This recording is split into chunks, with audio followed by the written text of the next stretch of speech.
menya uburyo AI yagufasha mu kudekarara imisoro. By'umwihariko ChatGPT ni AI nziza yagufasha kudekarara imisoro kandi mu buryo bwihuse.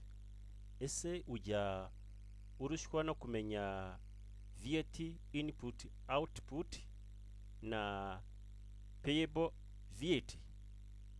ChatGPT iragufasha. AI ni umufasha mwiza. AI ntisimbura umuntu, ntisimbura umukozi, ahubwo igufasha kurangiza imirimo yawe vuba. Muri ibi byigisho tuzabigisha AI ni iki. Ese waba uzi ko AI yamaze kumenya ikinyarwanda? Ese waba uzi uburyo uvugana na AI? Ese waba uzi ko AI ubu ngubu yashyizeho uburyo bwo kuvugana nayo bidaciye mu kwandika, ahubwo mukaganira nk'aho ari umuntu muri kuganira. Ukaganira na AI ukayibaza ikibazo ikagusubiza bimeze nk'aho ari umuntu muri kuganira.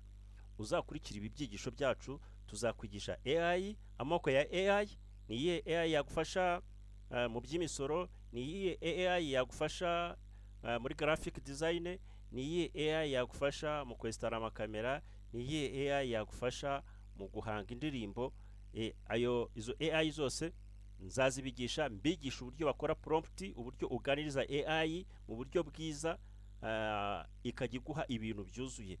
Ndakubwiza ukuri, mushobora kuba muri abantu batanu ukajya gusacinga ikintu kuri AI, ariko nibaha ibisubizo bisa, nibaha ibisubizo bingana, nibaha ibisubizo bifite uburemere bungana. Ibyo biterwa n'iki? Mu buryo uba waganiriye na AI.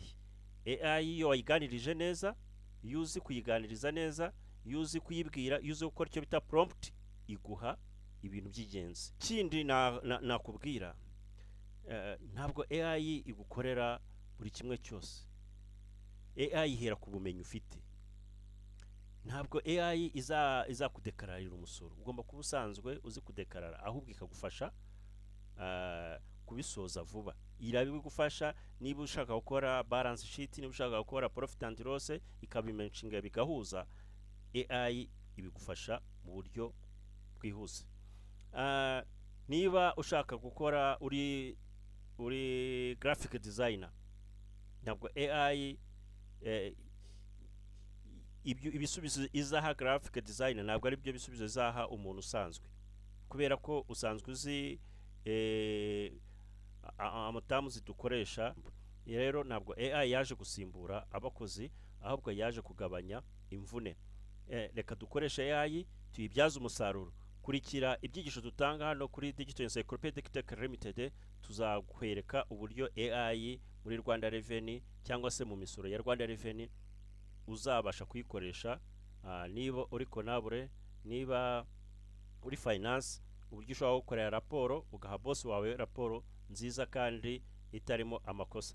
AI ni umufasha mwiza. Mwari muri kumwe rero na Horike. Ntiwibagirwe gukora subscribe, ntiwibagirwe gukora share, kandi ujye muri comment. Niba ari cyo wifuza tukwigisha, tuzakikwigisha neza. Niba ukeneye rero amahugurwa kuri AI, turayatangira kuwa mbere. Kuwa mbere turatangira amahugurwa ya AI online, cyangwa se ukaza Kimironko ku ishuri tugakwigisha.